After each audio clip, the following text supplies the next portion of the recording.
Welcome to the Own Your Best Life podcast. I'm May Empson, your host, leadership and mindset coach. Here we talk all things spiritual, mindset, business, leadership, and wellness for the modern woman who wants to align her life with purpose and inspiration. We'll cover career changes, stress management, meditation, energy, intuition, and more. Each episode holds spiritual and practical tools to help you live a life of your wildest dreams without getting burnt out along the way. Ready to live a life on your own terms? This is the Own Your Best Life podcast.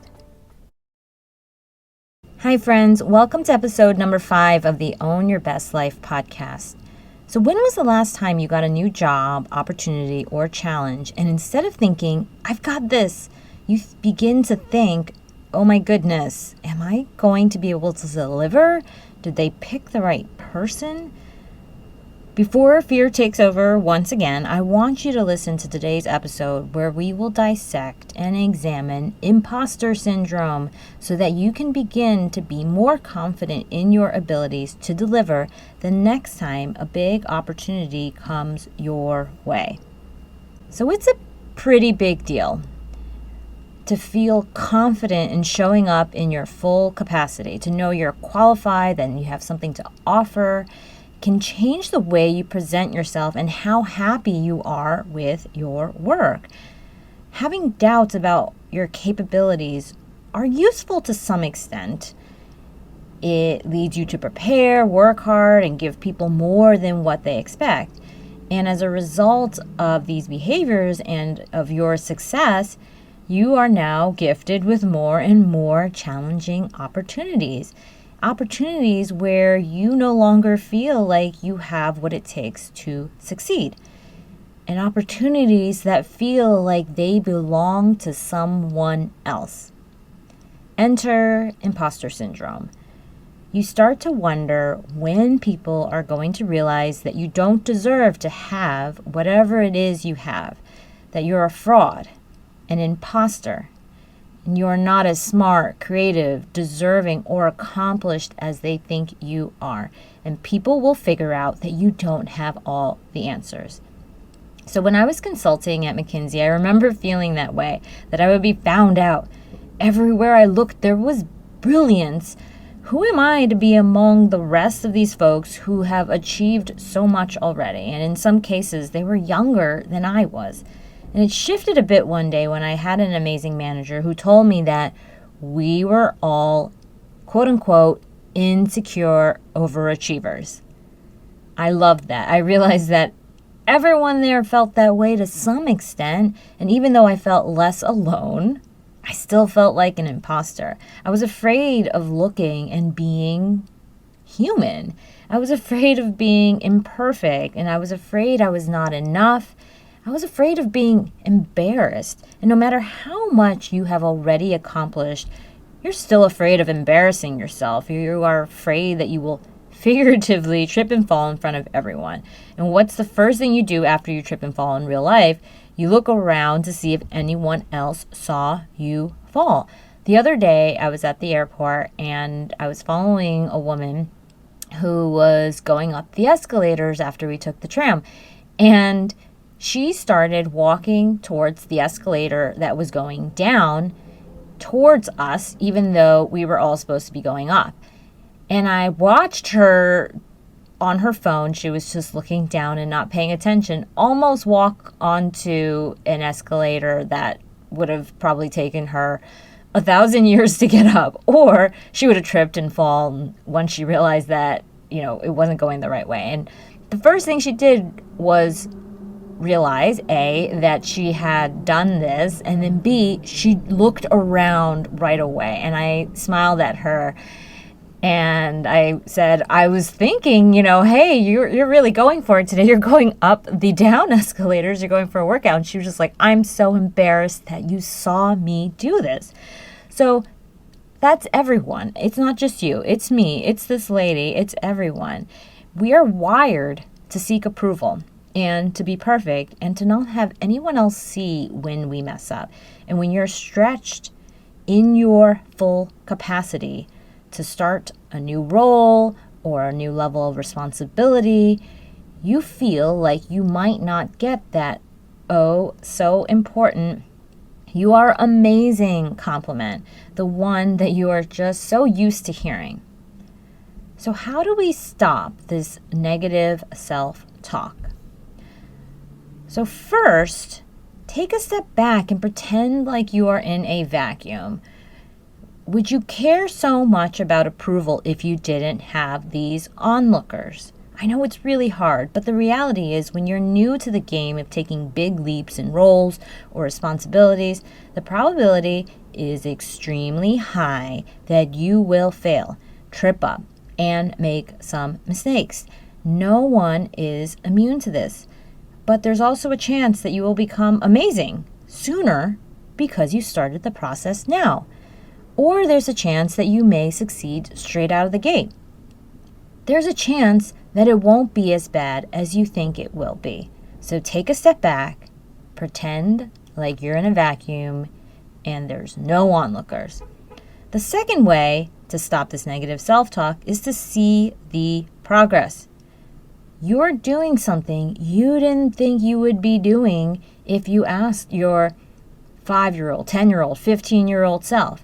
Did you think you'd be leading a team or an organization or presenting to senior management, being senior management, starting a business, living your passion, changing careers, or convincing difficult clients or people to say yes?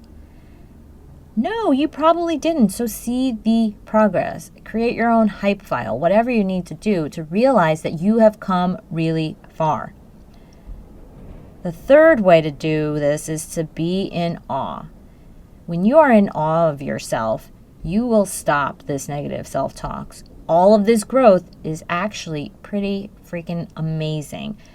Do you know that? Do you actually realize that you've come so far in this moment and going backward is not an option?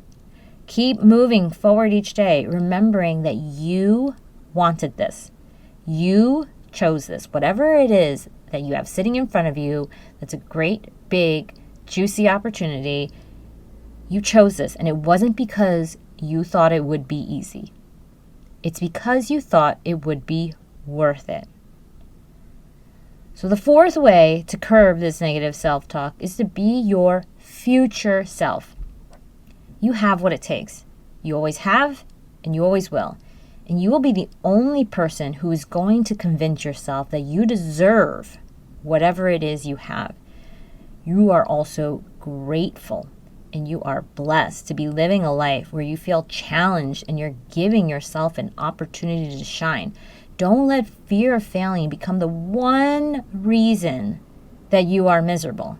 I'm telling you now, that fear won't go away. You will always have some fear, some nervous anxiety with you. You just can't let fear make the big decisions in your life. Your future self will thank you for not giving in despite the fear and doubts. So be your future self in these moments where you are going into that negative self-talk. And remember that the fear doesn't go away, but you can still move forward. The fifth way to curb this negative self-talk is to accept reality, but with a curious mindset.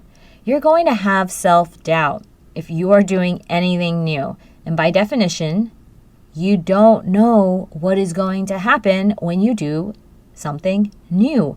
And there is fear in the unknown, but you can tap into the positive stories that you have and use those to your advantage. The times when something you did, you ended up succeeding and you were proud of. The times when you achieve those goals. What were those traits and those characteristics of yours that allowed you to achieve?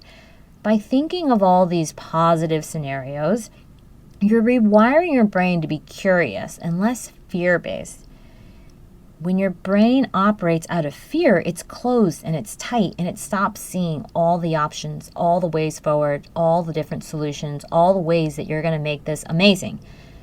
And you know that feeling. You know that feeling when it's the opposite. You know the feeling when the walls feel like they're closing in. You begin to panic. An opposite of that is when your brain operates from a mindset of learning, of curiosity. How can I do this? How can I? What can I do? And that is a feeling of openness, willing to take risks and willing to expand into new ideas and ways of being. So why do we need to let go of imposter syndrome? When I didn't let go of imposter syndrome, it created a lot of nervous anxiety in me, and it shut down my ability to listen to my intuition. As a result, I didn't make the best decisions, and I also got sick more often. And I'm sure you can remember a time when you just felt like you had no idea what to do because you stopped listening to your inner voice. You stopped trusting yourself. And you stopped trusting yourself because you don't believe you have what it takes. So shutting down your access to your highest self and your capacity is one of the worst things you can do for your health and your mindset. It shuts down your creativity and all of the abilities to take risks and to dig into the why behind why are you doing this in the first place? What does this opportunity mean to you? Why are you trying to do this new thing that feels hard or different or difficult? So how do you deal with imposter syndrome in the moment that it's happening? How do you stop the voices in your head telling you you're not good enough? Well, the secret really isn't a secret. It's a habit. You are what you repeatedly do. So you need to put yourself in these situations more and more until it becomes easier, until the fear of the unknown is gone and lessened because it is now known. You now know what it feels like to be nervous and anxious and do it anyways. You now know that when you encounter a challenging problem or situation, it is your soul telling you, hello, this is exciting and different and new. It's going to feel scary and you're going to do it anyways. The quickest way to it is through it. You chose these big jobs, you chose these responsibilities, and kudos to you to taking on things that are stretching your capabilities. Now it's your turn to just do the hard things and realize that you will go through the up and down waves of emotional highs and lows, anxiousness and excitement before you get the consistent up and down excitement of knowing you will rock it. You will wear the fear down through practice. And when I've seen the most success in my life is when I've stuck things through for at least 1 year. And so I try to remember that. I would say my first year of anything is a bit bleh compared to my second year. And in my second year of consulting, for example, I didn't know more, but I was more comfortable with ambiguity and able to release imposter syndrome. And I was always challenged with harder things to do, new industries, new companies, new problems. So again, you are not going to change the surroundings around you, the environment, the context, the things that are going to come up and trigger you to be like, oh my gosh, do I got this? But there are so many examples of something similar in your life where you remember what it felt like to start and how it was after a bit of time and how things changed for you. So take the facts that things get better when you do them more, and remember that in that feeling of thinking that this I'm not good enough feeling is going to last forever, or that you should just not do something. You should not say yes to an opportunity because you don't think you'll be good enough. So to put things in perspective, things worth doing are still worth doing badly. Even your bleh, not so amazing moments are of value and a contribution, not just to you, but to the rest of the world. You showing up and trying is an example. You're a role model to the people around you, to your kids, to the teams that you lead, to your families, to everyone who is watching you, whether you realize it or not. And you will begin to value the lessons you are being taught through these difficult moments, especially, and most especially, if you can have some compassion with yourself and not judge your efforts harshly.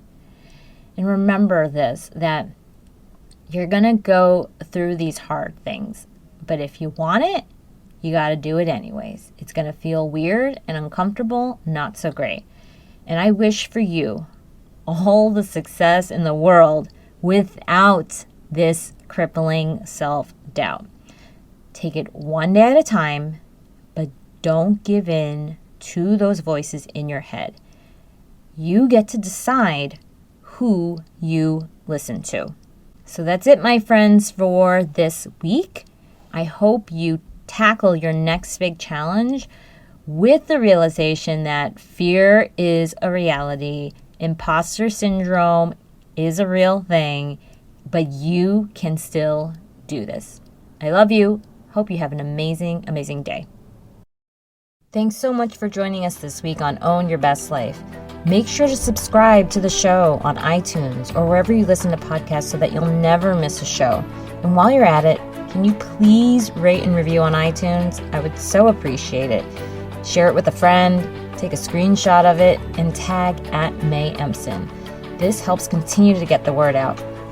For more show notes and resources, check out www.mayemson.com. You'll have all the links to everything you heard here today. Thanks so much for listening. It's time to own your best life.